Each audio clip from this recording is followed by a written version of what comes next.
Encore, 10 encore. Tu vois le travail? Hein? Tu vois le travail? Encore, 10 encore. Est-ce que ça va, hein? Tout le monde va ok. Fais pas.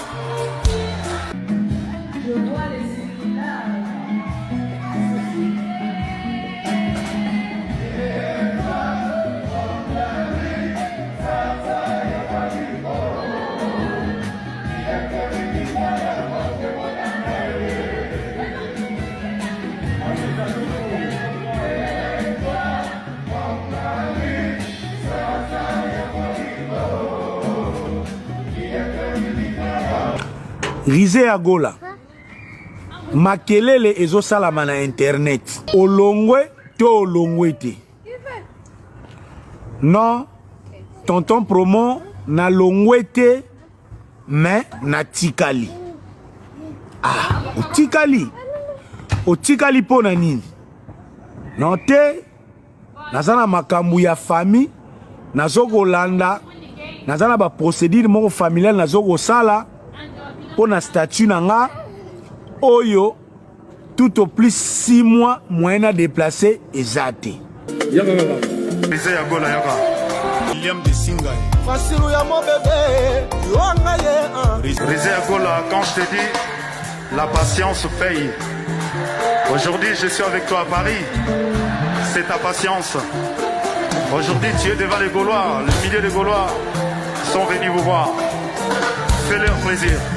Et puis, on a comprendre que malgré l'informat qui bat tout, qui est pour 10 jours, bah changer qui langage n'est pas au Longola na Kinshasa. Ngala monne tu kokima bongo za échec. Lelo du pidit.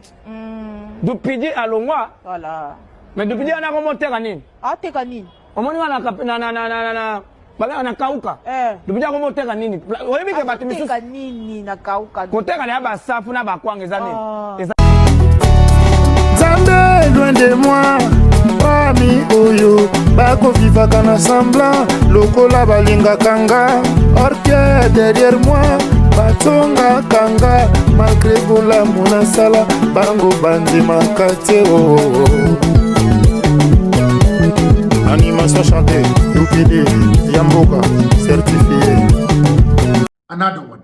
Bienvenue na chaîne Nabino Melo TV. Melo TV et sa chaîne Nabino Oyo.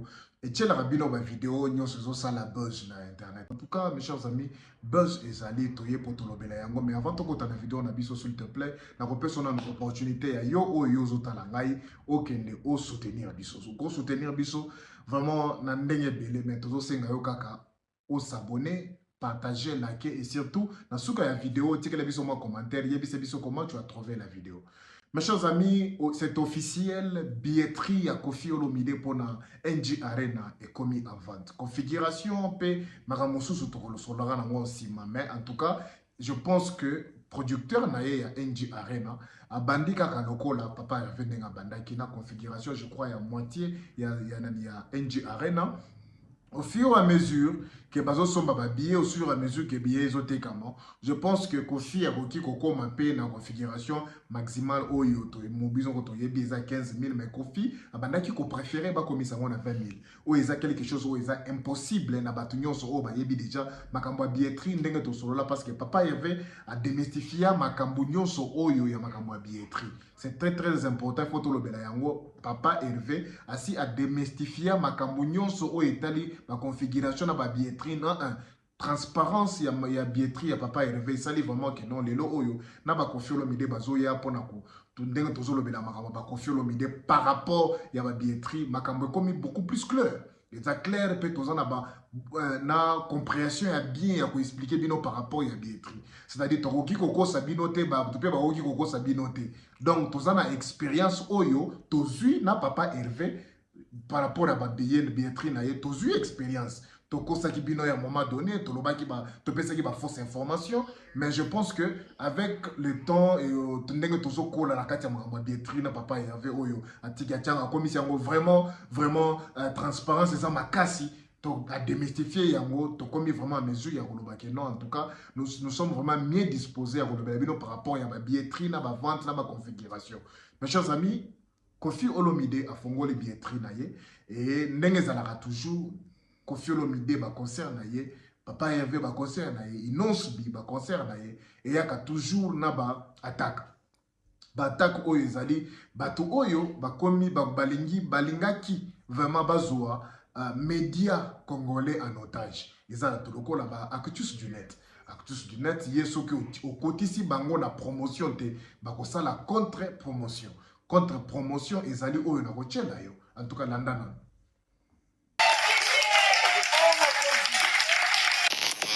Na salle oyo mwana na betaki fera otiko muya baniko yo rotela ngoma kelele na ba conférence de presse atika komi komisa ina maya tumula pona tumula ba bele la ya lelo ya sika ezala sikate. Donc ma conférence de presse c'est juste un artiste à sauter sur n'importe quelle occasion pour se faire de la place. Alors on la batuna Kinshasa baeti na poto balati ba chemise na ilongi na ina date alors que kuna na salle date non ba publier en moté alors que billetterie na ne font pas mais bango balati date na nzoto. Première fois groupe ya quartier la tamba yé ba émission de service mais tu es ta comme artiste mon côté. Mais ba mission c'est quoi na ba poto baza baza au confie na bango tout na te mais après so basisi ma bango je pense que tu kolanda yango oyoki ndenge Actus du net a la contre-promotion. Encore une fois, baza contre Kofi Olomide. Pourquoi? Parce que après si bango bongo en promotion il faut soit aux na biso, soit aux contre biso. Alors mes chers amis, yo oza Kofi Fil, yo ozali mélomane de la bonne musique. Mes chers amis, ça fait longtemps to kosami trop na makambo musique oyo. Papa Hervé a bongisi yango, mais Kofi Olomide eza source ya bonne musique, source ya rumba, yango oyo eza etie date ba pesio na niveau ya NG Arena ya Kofi Olomide kende oyoka. Mes chers amis, soko nano yoki te mituna yo moko. Est-ce que nasi natali répétition ya Kofi Olomide? Est-ce que nasi natali répétition ya Kofi Olomide na Bruxelles o ezana kacha koleka mana minute oyo?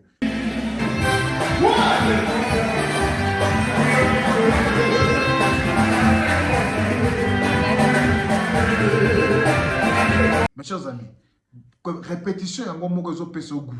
Répétition yango moko ezo pesa yo ezo pesa bilengi pena olbina te. Vraiment je dois y être. Oza na Bruxelles, oza na Belgique, oza na Paris, oza na Orléans, oza na Suisse, oza na Espagne. Bouquet date oyo. Date oyo ozo mona oyo. Tu ne seras pas déçu. Date oyo ozo mona oyo. Oko comprendre nini babengi musique. Ce qu'on appelle la musique sans stop. Musique non-stop, oh, yebi biso. Ils ont jibem piano na Zénith. Mais dans en 2025, ils ont expérimenté, oh, ils ont plus que jibem piano na Zénith. Ils avaient Kofi Olomide. Donc, c'est-à-dire, répétition dans mon mot rare. Ils ont qui maman si tant oiseau yemba popi, ce qui popi. Au sol prends ton temps.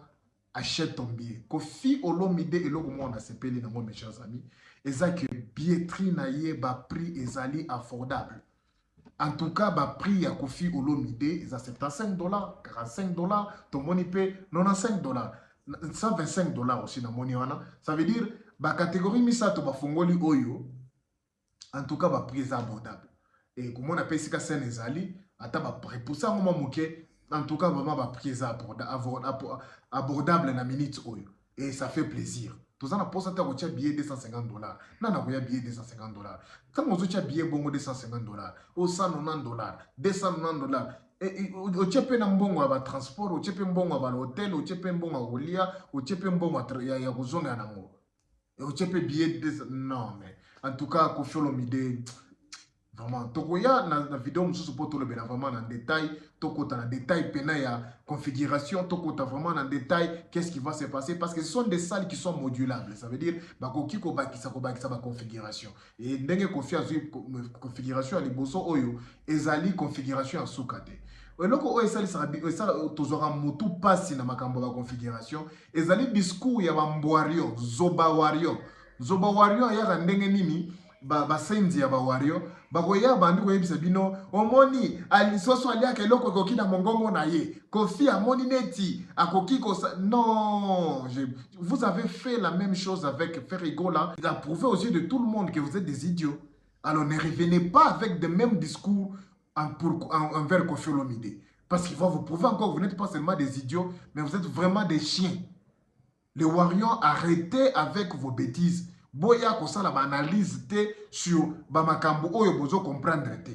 Configuration à Koffi Olomide et sa configuration à Soukate et ça bafungoli billetterie. Il a encore 1 mois et demi. Et même je trouve que ça, même s'il s'arrêtait par ici, la configuration est normale. Koffi Olomide a na compétition ya monene ya salité. Koffi Olomide azali na compétition ya ce qui a configuration te. Koffi Olomide a commis na étape oyo a commis ko pesa batu bilengi. C'est-à-dire naza na organiser place bato bakoya bayoki miziki nazo évoluer. Donc mes chers amis, restons connectés, restons focus parce que ba discours matière et côté na internet. Koffi Olomide na minute a ko lier sa internet au niveau moko impossible.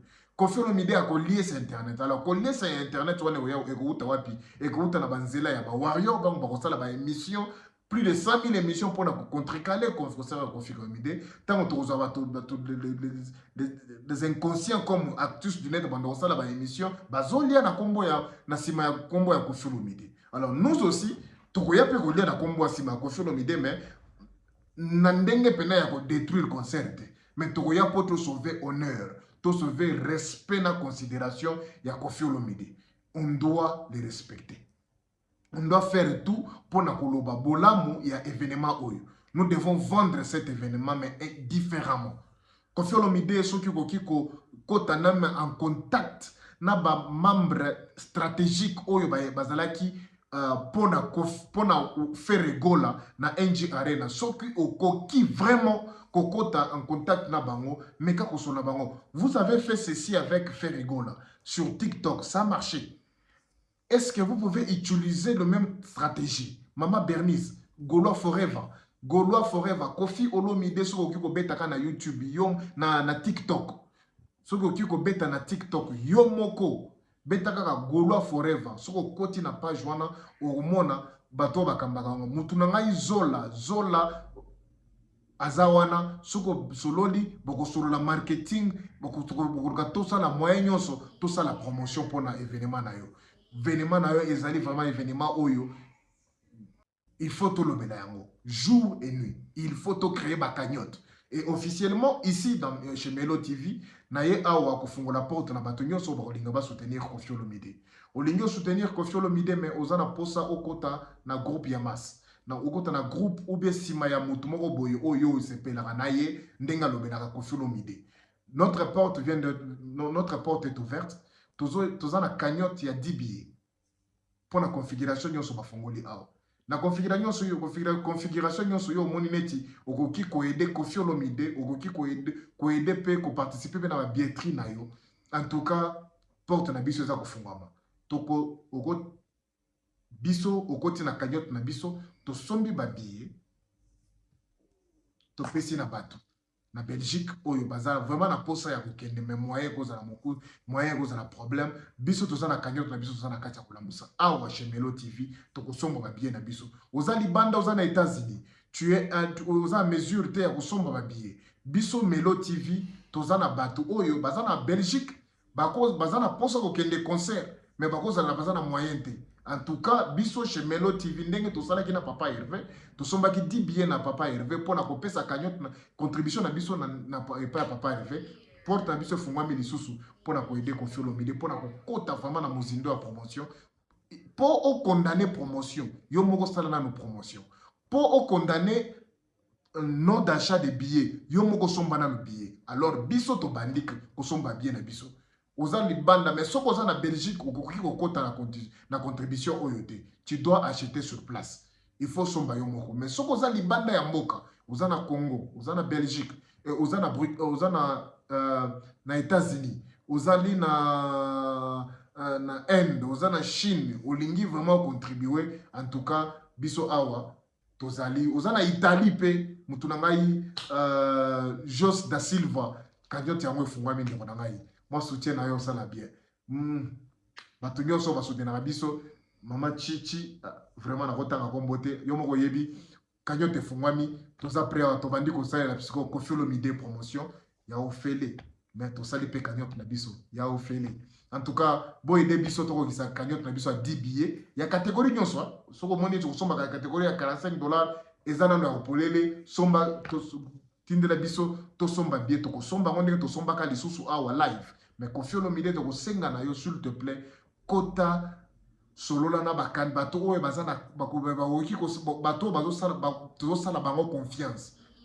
Chaîne lokola Gaulois Forever et pas ya master nga Zola asala ka bakagnotte oyo to somba ba billet azo somba ba billet apesi kabeli bato azo somba ba billet kabeli bato e ko aider biso kaka poto yeba mutu nini to ko pesa mbongo po to somba ba billet na biso na chaîne oyo na soutien na concert na yo.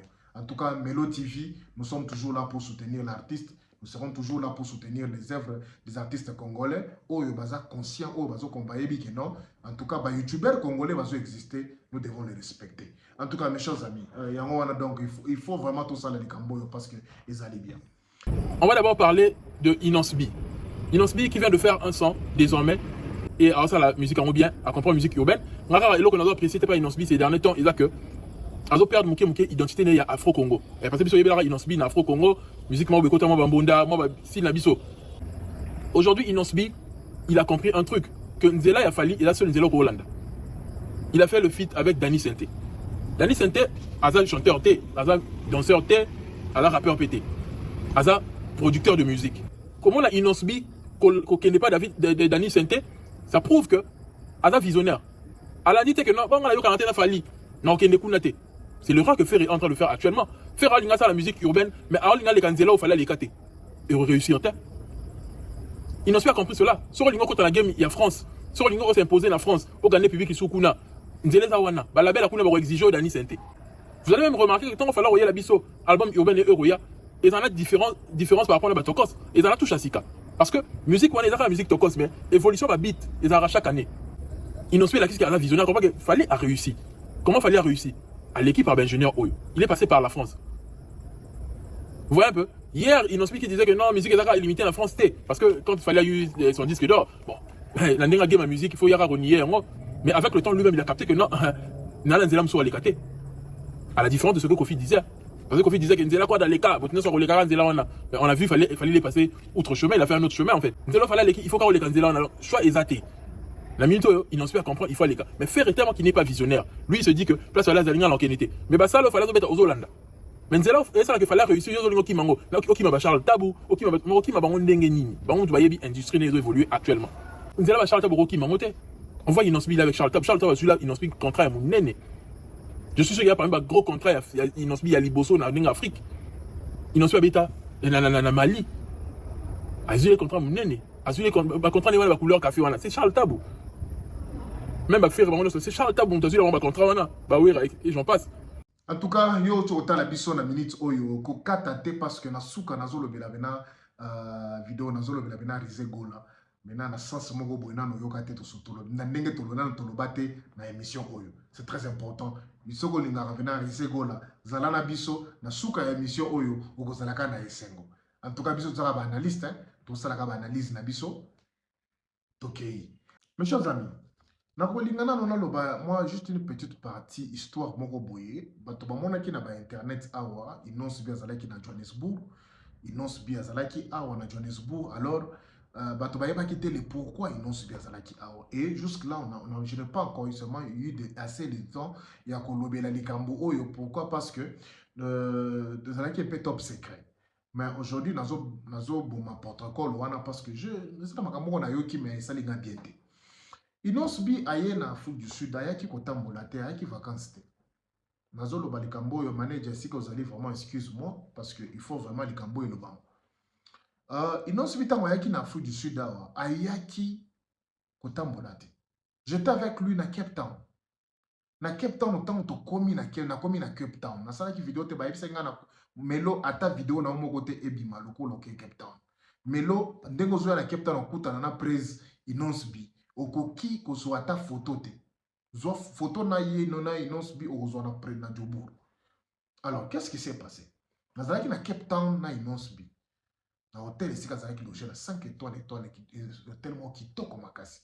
Il y avait la police partout. Il y avait aussi des gens de sécurité. Je me posais la question, qu'est-ce qui s'est passé? Na ye komona Thames.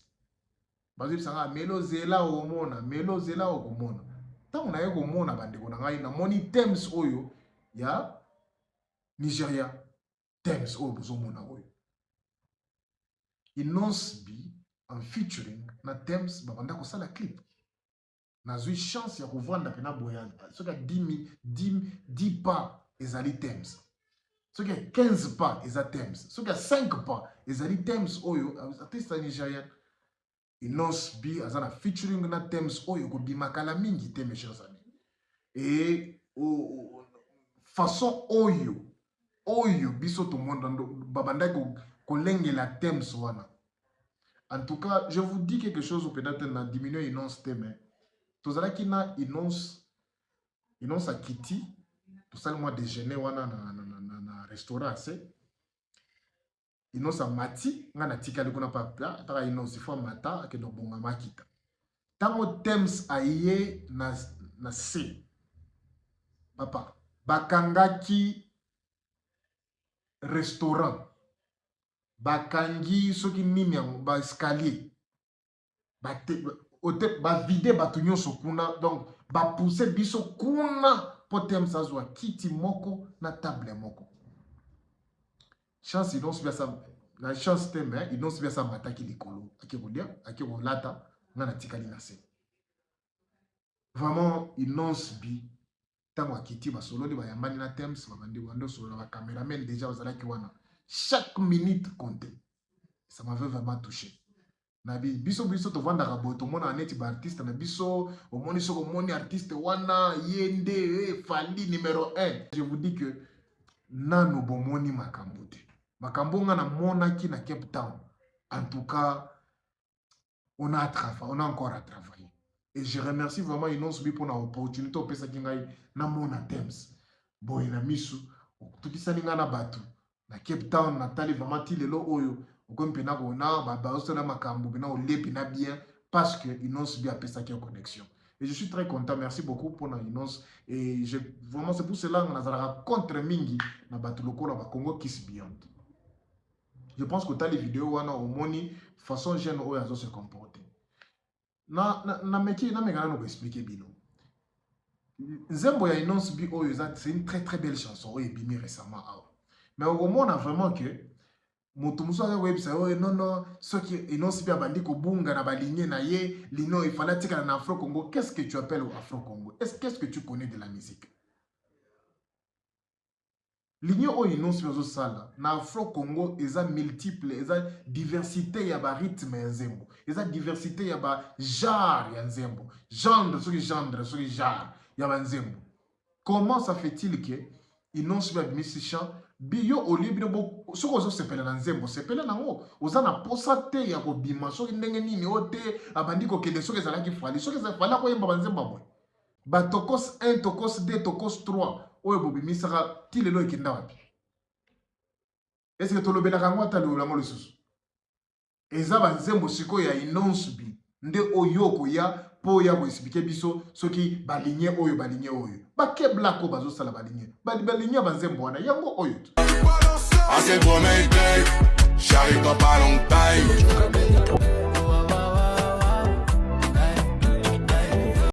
Ça dit soki ezali makambo ya Fally oya na ba analyse oyo te. Pourquoi? Parce que là-bas on vous gifle, on vous condamne, on vous bloque. Mais si vous avez comme bato mususu bandi koyena bango omoni baligné oyo omoni oyo mais vous êtes bête ou quoi? Amoni susu arabi susu le comme susu ote Innonce B banzela nyoso azokende banzela nyoso azolandaka nani baligné ya Fally asali ligné nini?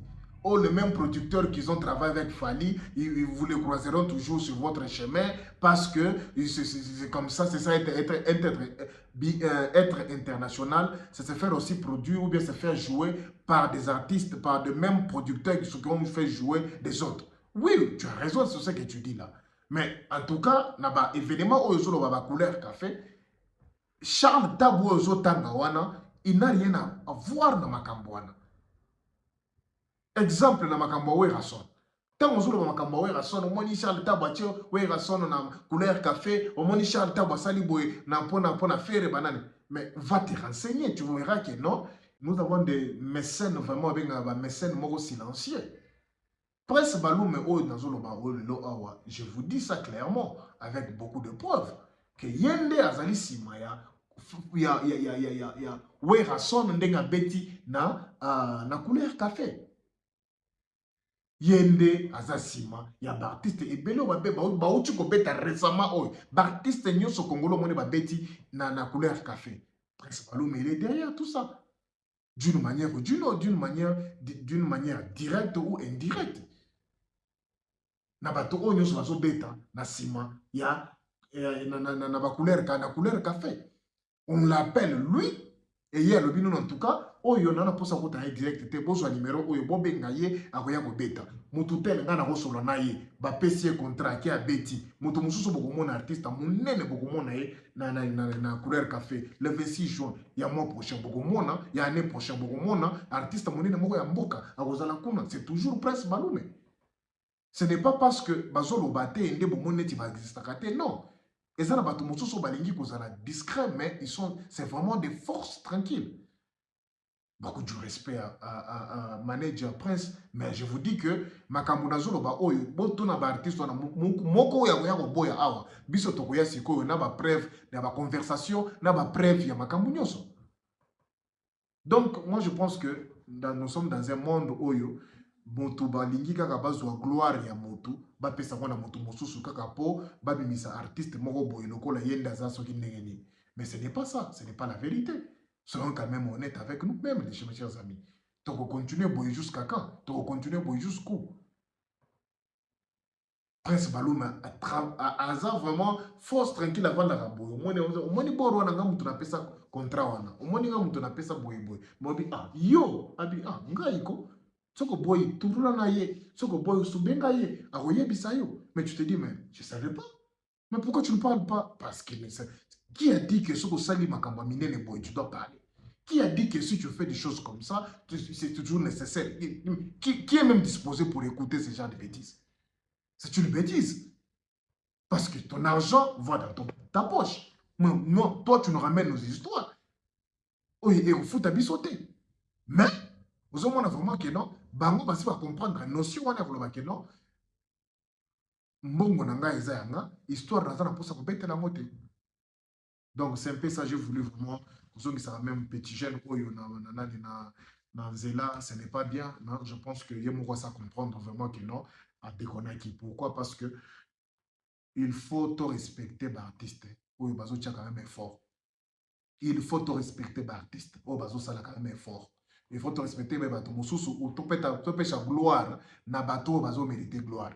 Ezate ko banda koloba ko tia Charles Tabu na isika oyo azalite. Ba kombo na ezate. Azalaka te. Mais yo le tia Charles Tabu juste pour dire que bato ba travailler na fali beaucoup taka bango partout bosika bokendaka. Vous voyez que donc ce n'est pas bien. Mes chers amis, Rizé Gola a-t-il trahi Jet Set? Ce que tu as une question à bongo, question est commis, quand même, il faut tout argumenter et belé pour te expliquer dossier wana bien. À trahir, ce qu'à trahir, pourquoi? Un jeune qui était beaucoup aimé. Bato balingi Rizé Gola wa donc ozomona yo moko impact na ngondire akufi. Akufi tel ngweka Jet Set. Est-ce que c'était le moment? Toyebite. Ce que c'est là qui est le moment. Pourquoi en Europe? Pourquoi tikalaki na Congo? Mes chers amis, pour faire cette analyse, il faut tout expliquer na nous. Tous à la honnête na analyse oyo. Moi mouke kaka. Hein? Tous solango bien. Rizé Gola accueilli Poto la première fois à Zongi. Dupidi Yamboka accueilli première fois na Poto à Zongi. Mais à Zongaki, les sous na Poto te parce que à Tikalakana, première fois qu'il n'a qui Poto. Rizé Gola qui est deuxième fois, mais à Tikalipe. C'est-à-dire, makambo oyo dupidi ya salaki jusqu'aux preuves du contraire, c'est la même façon oyo makambo zo kende pona Rizé Gola, ya Gola. Alors on se pose maintenant la question. Similarité ya makambo oyo et cause à la influencer, et cause à la créer par quoi? Nini zo sala ke ba musicien baza na tendance, je ne dis pas ba musicien à faire, ba musicien en général, baza na tendance ya kokima na poto. Est-ce que bango nyoso bakimaka ou bien batikalaka bazaka na posa ya kotikala kosilisa 1 2 3 4 po bazonga na Congo nango ou bien bazonga bazala libre? Et pourquoi batikalaka pour toujours après parce que objectif na bango ezalaki kotikala na poto kosala 1 2 3 mais basali ba 1 2 3 moyen bazonga juste na ba orchestre ezate eza dû à quoi? Alors, c'est là où nous allons essayer un peu de vous expliquer, mes chers amis. Soyez quand même ouverts. Tout ce lobby que c'est vraiment une mauvaise chose yarotika na poto ndenge risegola tikali, mais essayez maintenant de pousser un peu nos raisonnements loin pour te permettre de comprendre que non, en tout cas, peut-être ba musicien ou bien ba chef ya ba président ba mouvement ou bien ba kolo mouvement lokola ba président ba mouvement ba presse, il faut peut-être ba entamer démarche mosusu oyo koki ko aider ba musicien na bango ba tia bango na ba problème o bazo tia bango ya ko kimaka na poto, alors ils tia bango na position oyo ba orchestre mobimba eza maintenant pini à cause d'une seule personne. Qu'est-ce qui se passe, mes chers amis? Pourquoi ba musicien bazo tikala na poto? Alors, tu as une analyse, tu as un volet. Premier volet. Supposons que dans le artiste, tu as une maîtrise en matière. Ok? Dupidi Yamboka. A qui a fait rigola. A comme il a poto à lobby que non. Presse parce que jusqu'aux preuves du contraire, il dit partout où il passe que non. Quand tu as poto, j'avais dit ça à faire rigola. Na solo là qui n'a fait rigola et fait rigola m'avait dit. Tikala sala 1 2 3 zonga rejoindre biso. Mais tant qu'on a sali 1 2 3 zonga na Kinshasa, ça n'a pas tellement marché comme avant. Yango na était obligé à côté ngolongwa. Mais tant qu'on ba alongwa ki ndenge nini na Kinshasa. Il y a une chose en commun oyo ko komela dupidi na oyo zo komela lelo oyo lisusu risegola. Alors ça nous pousse maintenant à réfléchir. Nous devons maintenant réfléchir autrement. Mes chers amis, depuis que tu as na poto selon ma explication, azalaki na car na ye moko boyo. O façon ba ki yango me mutu akendaki na ngo Paris, fois la Paris, azwa mutu kawana ba voyager. C'était une histoire tout autour d'une voiture. Est-ce qu'il y avait une vérité dans ce qu'il disait? S'il y avait une vérité, moi je pense que ezalaki ceux qui m'appellent ça qui chance à s'exprimer. Alors, comment on peut se chance s'exprimer? Ce qui objectif, il y a validé, rebelle, zali dengue toya qui tozonga. Ce qu'on a likambo, ça la mot prochainement. Alors, ceux qui baso yo comme artiste était, alors l'artiste va se retrouver dans la position oyo, il faut ba lobela ba pesa bino ba explication déjà musika na yo pour foka ba oti na bato ba kangaye ba français yete azonga Congo. Alors, ceux qui déjà zo pesa explication na musika, donc confiance ou bien marque, il y a une façon de communiquer, échanger, recroire yango mouké. Alors ceux qui vraiment valident, qui vraiment ouvert envers les musiciens na bango, qui bazala vraiment mutoyer dans la chambre de boss, n'a un problème au boy a privé na sombi mutuka. Moni mbongo pesa kinga na sombi mutuka, mais mutuka wana mutu moko yebisinga boy za na Paris, na somba ki mais akomosa la ngane ti boy. Même à travers yoko et denga te nazala anku naza soudan dans le cambo ou bien tikila ngata moi 2 semaines na landana no jo o na bumina cha mutuka na mai na zoya au moins ndenge makambo yosala. Mais vu que ba leader baza vraiment baza un peu trop dur envers ba musicien na bango moko boye makambo communication direct boye et batia mur munene entre bango na ba musicien na bango. Alors, ma mission va comme préféré batika na na poto a expliquer les kambouana na musika asa kimia sa kenda ki côté moko boye asa na kati ko lendela makambu na ende atindi message nde atindi audio. yango depuis de tikala na poto pour aller la makambo meta ngazonga Kinshasa je pense que babotona qui déjà azaki na passeport te à Kinshasa je babotona qui passeport babotona na azongi si passeport na jet set alors moyen de sous a voyager les sous na minute ezate tokende na Rizegola selon ba explication il y a tonton promo oya solo na kinaye je ne vois pas les pourquoi tonton promo a kolinga ko laver image à Rizegola ou bien à kokosa opinion publique par rapport à makambo oyo basolo na Rizegola oya kolobaki non Rizegola tikali parce que azana ba problème personnel oto yebi ke moi si na azana zemi alors il faut alingi azala tango moi na zobotama comme ça a activer makambo ya doki tozoka lisusu na dupidi soki dupidi makambo alobaki ya mutu kezalaki lukuta mbelinga kende abwaka ngunda donc yepe azaki na problème ya doki lelo oyo toza awa na Rizegola atikali na poto mais atikali parce que azana problème personnel wana alors problème personnel wana ezo concerné moi si na yo azana zemi alors si ceux qui va entamer le processus il y a document Rizegola doit rester dans le territoire français pendant 6 mois sans qu'il a bougé. Alors je pense que 6 mois c'est beaucoup parce que il faut mouvement peso beta déjà ce n'est pas bon. OK, 6 mois c'est beaucoup. Alors Tobandi ce que vous voulez na biso. Ce qui vraiment Rizegola tango atikali na poto ezali pona makambo mukanda. OK, ou bien moi sina zana zemi. Pourquoi batu ya théâtre oyo o baza pena basi na bango baza mesure ya kokende kosala biloko na bango bazonga na Kinshasa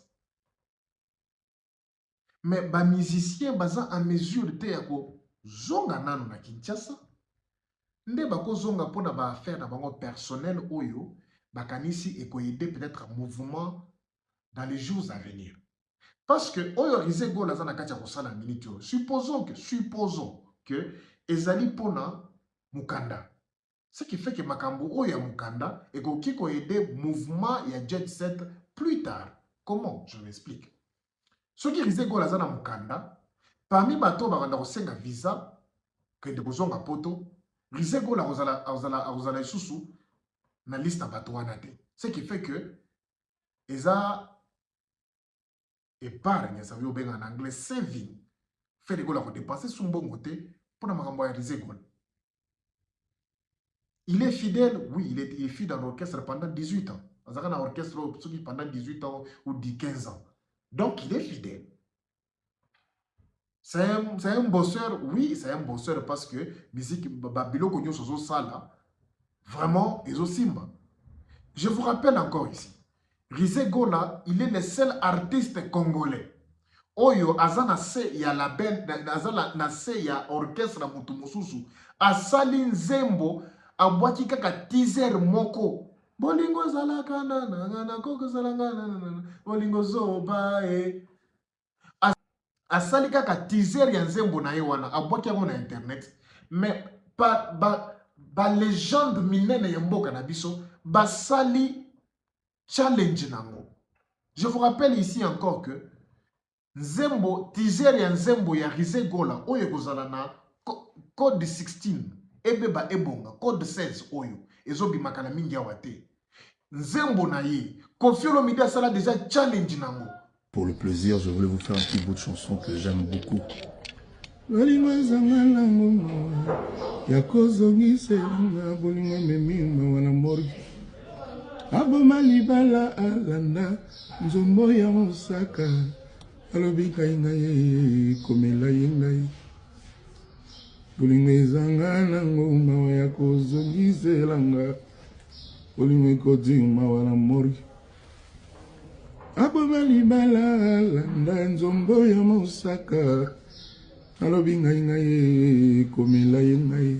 Bonne santé, moi tout va bien, je cartonne. Aller mieux serait de la provocation. C'est-à-dire, Aza le seul artiste congolais, où Aza na se ya mutu, na orchestre mutu asali nzembo mais leader légende lokola Koffi Olomide asali challenge nzembo wana si y en a d'autres boss boye bisangai nzembo wana esali succès nzembo kutona limité. Alors on se pose la question, comment un monsieur avec de tels talents n'a pas talent ya boy, n'a pas qualité ya chant boy, n'a pas technique vocale ya boy, n'a pas maîtrise ya chant na niveau wana akoki kotika na poto kaka boy akimi mouvement to répéter les sous. Je me pose aussi la question, comment ça fait-il que au cause de la nzembo oyo déjà na niveau ya média nzembo déjà ya Rizé Gola et kozala hit toyebi yango déjà parce que eza déjà hit avant toyoka yango toyoki ka teaser nango lelo oyo bokende botana na TikTok. Combien de challenges? Parmi ba challenge wana il y a aussi un challenge. Il y a une légende congolaise qui s'appelle Koffi Olomide nakati wana. Koffi Olomide asala challenge ya nzembo ya Rizé Gola. Teaser kaka. Teaser oba bimisaki kaka. Mukika parti moko ayembaki. Awaki yango. Koffi ekoti tina ntima. Batanara. Koffi Olomide asali challenge nango. Maintenant posez-vous la question. Comment mutako tika makambo nyonso wana carrière kitoko boy atika na poto? Qu'est-ce qui n'a pas marché? Ce qui t'a poussé moi maïle moki, t'as comment que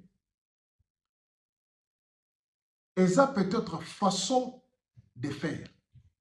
Oh ils allaient na katia jet set, peut-être. Oh il faut tout revoir. Qu'est-ce qui se passe tout autour? Il y a des documents, il y a des musiciens na bango. Oyo bazo voyager na ba orchestre. Est-ce que constitution na biso ba congolais, notre constitution, elles ont permettre que ceux qui ont travaillé dans l'orchestre ya mutu, il faut tant que vous quittez na Kinshasa, société wana ou bien orchestre wana, ils ont un passeport nyoso ba musicien ba tchango na maboko na coffre fort ceux qui bossent na Kinshasa. Pourquoi stratégie oyo ezo salima mingi na ba musicien na biso? Qu'est-ce qui est de spécial na makambo ya ba visa? Na makambo ba passeport ko boto na ba musicien ba passeport? Est-ce que vraiment ezali eloko? Parce que ce qui est grave est que toza na ba vidéo oyo ezo la kisa vraiment ceux qui membres, je sais pas, bureau ya ferré azo zoba ba passeport na maboko ya bato ya ba musicien. Pourquoi ça? Est-ce que ezali d'abord légal? Ceux qui ont eu problème azo bela alinde azana momi moko na poto, azana mosi na poto, azana famille na poto, non famille na ngai le biba que de faire soigner nga na poto. Est-ce que orchestre qui ko pesa visa wana? Oza déjà na visa ya 15 ya 5 ans. Oza na visa ya 5 ans. Ce que OK, osali 3 mois ozongi na Kinshasa. Ba boto le visa ba tiango na kati ya coffre fort pendant ce qui 2 ans. Bozo voyager les sous-soutés. Pourquoi? C'est la haine, c'est une mauvaise foi ou bien zani? Est-ce que vous pensez que les musiciens ya Congo, ou ba leader na bango ba la makambo wana? Kaka leader ndako memayo poto. Toi tu ne peux pas voyager de toi-même. Pourquoi voyage eza lokola luxe moko boy na milieu musical? Pourquoi kokende poto eza lokola luxe moko boy? Pourquoi ceux qui ont attaqué les États-Unis à Zongue et comme lokola eza luxe? C'est juste un petit, c'est juste un voyage. Ba musicien Nabiso, je pense que il est temps maintenant, ministre de la Culture et Art. Vraiment, il faut aussi un framework. Framework est la façon de diriger un orchestre. Il faut essalement. Ce qui vraiment, loi wana autant de framework, c'est-à-dire façon de faire un orchestre. Bati na bango mon fonctionnement moko boye oyo kozala applicable eza na pe standard na ba orchestre nyoso pour momeka ko évaluer façon oyo ba ondani bazo échouer na banani bazo vraiment ko maintenir bazo travailler selon ba fonctionnement oyo mon mode standard au botier déjà pour na ba orchestre nyoso oyo bazo échouer. Nous devons ils doivent avoir des sanctions vraiment des sanctions lourdes sanctions. Pourquoi? Parce que il faut vraiment passeport oyo ici là. C'est ça qui fait que les musiciens bazo ki manapoto. Imaginez-vous seulement ceux qui na makambo na ochukoloba awa. Rizé Gola azalaki na passeport na poto. Bazalaki libre. Parce que beaucoup de musiciens, lorsqu'ils voyagent na poto, ils ne sont pas libres. Ils ne sont pas libres. Un musicien peut avoir un truc à faire pour juste qui va lui prendre peut-être 2 semaines. Il n'a pas pu le faire pendant le moment où il y a un orchestre. Pourquoi? Parce qu'il devait répondre à ma répétition, qu'on préparait concert. Comment ça fait-il que Moutaro qui est des potes, depuis comment il y a poto dans la chambre, bozo préparer concert. Concert est si le lobby bozo sont gana. Et ça si j'avais un des trois au sala na poto, pour que nous sommes basket, au sala boy, au sala boy, au sala boy. Quand est-ce que je vais le faire? Kobeta matolo un des 3 4 na ba fina nga moto sito solo kitango ya kana pale ole umona bandeko na yo onza na kuzana. Pourquoi makamunyo so na koki ko sala bongo na ko sala yango sans mukanda na ngai. Soki bakangi ngai na ko benga téléphone bi via bakangi ngai pona mukanda ya kana visa na passeport na ngai. Pourquoi ça?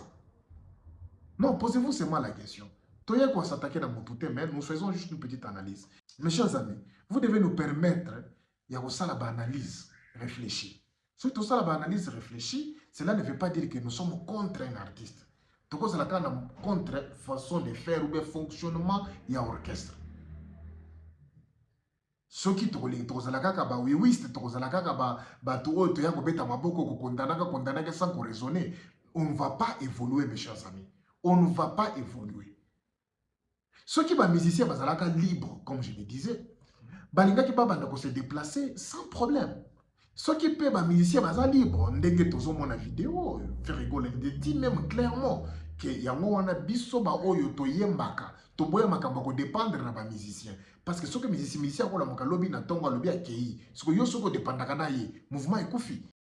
Oui, bazana ba musicien, ba nusa bopo, musicien ko la mbo lobi, alobi alongwe na ye. Bosko so yo bando compter na musicien wana. Omoni te que non yo mo fo bando, yo mo fo yemba. Yes ngane eza boye mise so longwe nga barumba na nga so longwa na barumba na nga olongwa na barumba na nga te barumba na nga mona yemi do so ye ke nga na sali voix na yo na yembeli yo na yembeli yo et puis tout continue donc voilà. Alors ce qui vraiment mouvement ezali leader, pourquoi ba musicien na biso bazo koma na liberté na poto bozo kanga bango? Parce que ceux qui sont libres, je pense que Rizé Gola a la facilité à koya ça ne peut pas rêver. Papa, Moumi nanga azana zemi, azo bota. Nazala vraiment, j'ai du mal à kotikaye à bota ye moko. Azamo nanga liboso, na ligne vraiment nazala wana ta azo bota. Na kata ombo, na ni cordon ombilical. Et que ça l'a bien fort. Mais s'il te plaît, na ligne na single service. Est-ce que na koki kozonga na mouvement? Et bien maloko na kimite, mais vu que nous avons mikanda na ngai, tous na visa na 5 ans, momi na nga abomba kimbongo oyo, pona somba bien na zonga, boy rapidement nazala avant abota. Alors, aux moments que ça allait être encore, et ça coûte bien makasi. Ndenge basonga ki basongi bango nyonso, mais Rizé Gola après ce 3 jours, azu avion à Paris, pampa mosna ya boti amoni mwana akati bloko bobo, ce qui likambwa doki pe d'autres kotolobela plus tard ezali asali yango ou bien azongi nanu ndaye kozoka lisusu pona ko banda makambwa doki. A préparé terrain à Kinshasa, a vient il faut que les qu'on a préparé kambwa doki. Wana oyo nazoloba oyo, je ne le dis pas avec peut-être un moteur moko mabe ou soit critique moko boye envers Ferrigol. Je le dis parce que c'est la meilleure des choses à Rosala. Pour ne éviter makambo kokima. Imaginez-vous, je vous dis ceci, je vous pose la question.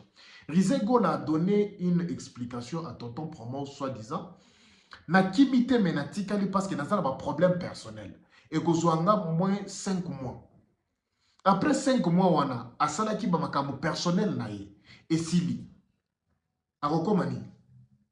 Akozoka na mouvement déjà azana misu déjà na ye sur Dupidi. Asalaki oyo na salaki, mais tango akiti kuna ba botolaki passeport, ba bloka ye zela avoyager atikala na Congo. Est-ce que kozonga? Non. Pourquoi? Parce que Azobanga a comme na Kinshasa, Azala bloqué na Kinshasa. Azala peut bloquer na Kinshasa. Alors, et ça l'a bien, ceux qui vraiment, bazo comprendre la situation, en tout cas, on y a la poste à la ligne. Pendant ça, la 1, 2, 3, 4, ok. Ok, pas de problème. Kobota après aux onga, pas de problème. Donc, à Robota quand? À Robota il y a 2 semaines, dans 3 semaines. Tout ça, on a concert à Lubumbashi. Pourquoi pas au Kendena, on tombe à concert à Lubumbashi? À partir de Lubumbashi, au Kendena au poto. C'est parce qu'il y a une communication directe avec les artistes, avec leur président. Comme ça, ils ont permettre bango, base à la mesure, il y a qu'on communiquer sans kobanga. Sans kobanga ke baroboto na passeport. Sans kobanga ke boy. Alors, bamir o ezali entre le président mouvement na ba artiste na bango, ezali ba collaborateur, ba proche ya ba artiste. O bazo toujours ko intoxiquer ba leader sans ko vérifier ba siliki ba leli mutubuto.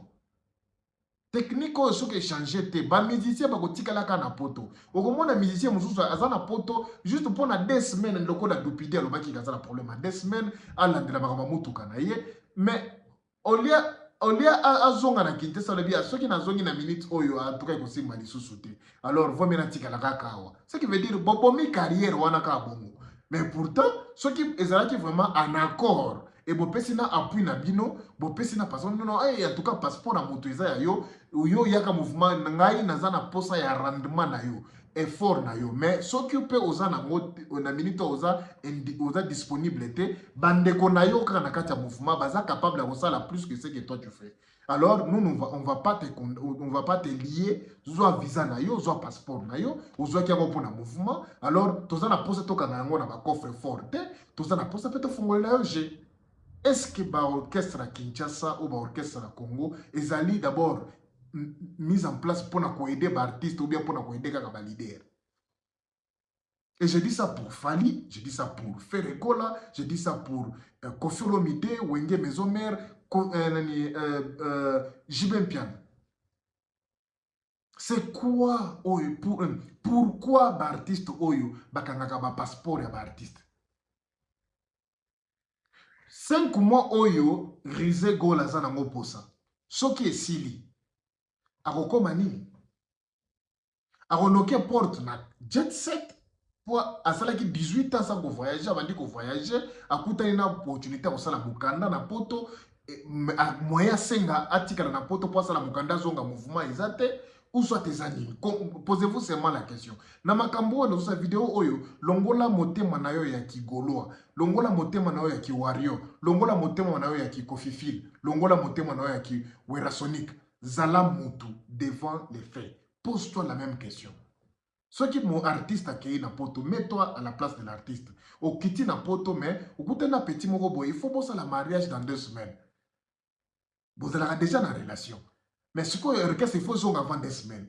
Okoki koyebisa leader na yo, que non, on peut ça 2 semaines na tikal, na bala, ou bien, okolingana nous se séparer, o tikala, o sala mariage, seconde ozonga. Ce qu'on va au sakali, rimer o ekozala na kati ya orchestre avec alingaki akima.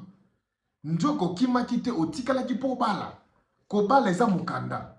Est-ce que n'est-ce pas c'est avantageux pour les artistes dans le mouvement local la jet set oyo ezali vraiment na attaque ya main noire.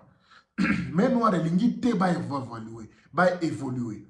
Main noire elingi te orchestre wana évoluer. N'est-ce pas pour na ko éviter makambu ya ba visa. Un leader comme Ferregola devrait encourager ses musiciens petit na bingayo moni musique otozo sala oyo botimba bolizala na esprit tout le monde mutu nyonso zala déjà na momi na yo na poto mukanda ezo salema déjà yo ozo kende mboto to senga kaka kende kubungisa mukanda o mukanda en ordre soki koyeba ke non ozana dans 9 mois ou bien une année okende bandaka déjà ko ba avant poto planifier ngo bien pour espace monana te mais bande ko ngai nous tous photos na mikanda na poto comme ça makamba ba passeport ici là n'est-ce pas? De la même façon avec Fali, de la même façon avec Ferregola. Makamba mukanda oyo, il fallait qu'il encourager un mouvement. Pourquoi mouvement ozotika la kabo net so ok pas Fali? Aucun artiste a mukanda na poto. Ce ok na pas faire. Na éviter ceux qui combien baza mikanda na poto parce que ceux qui baza na mikanda mais noir oyo déranger peut-être na côté ba visa, il y a que ça là te so ok pas héritier. C'est la même chose. Ce qui est pas à Werrason, c'est la même chose. Et pas à Kofi, n'en parlons même pas. De première fois, il y a poto yango oyo. Si que bazaroza na poto pendant si longtemps, tu vas misser à Kofi le midi. Tant que baza na kati la relation. Ozu petit na ona poto. Oyaki na visa. Okomi kuna na Kinshasa, moyen ata oya kotala momi ezate. Pourquoi? Tant que komaki na Kinshasa, Kofi Central bazua ki ba passeport nyoso, batie na coffre bakangi. C'est pour quel but? C'est pour quel but? Essayez seulement de comprendre. Essayez seulement de vous poser la même question. Pourquoi l'orchestre n'a pas organisé bongo? Et ça, outil de travail? Oui. Mais posez-vous la même question. Ce qu'on a fait, na office parce que ça va outil de travail? Non. Il faut il faut parce que pour anytime. Imaginez-vous seulement un artiste comme, par exemple, Mark House. A eu coopération avec 600 ans. Non, en tout cas, Mark House, anniversaire à moi, il y a boy. Puis surtout, il y a un poto, tu as invité na poto, tu as invité aux États-Unis pour avoir un visa 5 ans aux États-Unis. Parce que la deuxième année, donc, la troisième année, parce que la visa 5 ans. Tu as invité aux États-Unis, où il y a un biso kidar pendant l'anniversaire à moi, mais naza vraiment un bon na au foot $3,000. Mark House a dit ma affaire. Na lingi na ndimi cop o na lokende.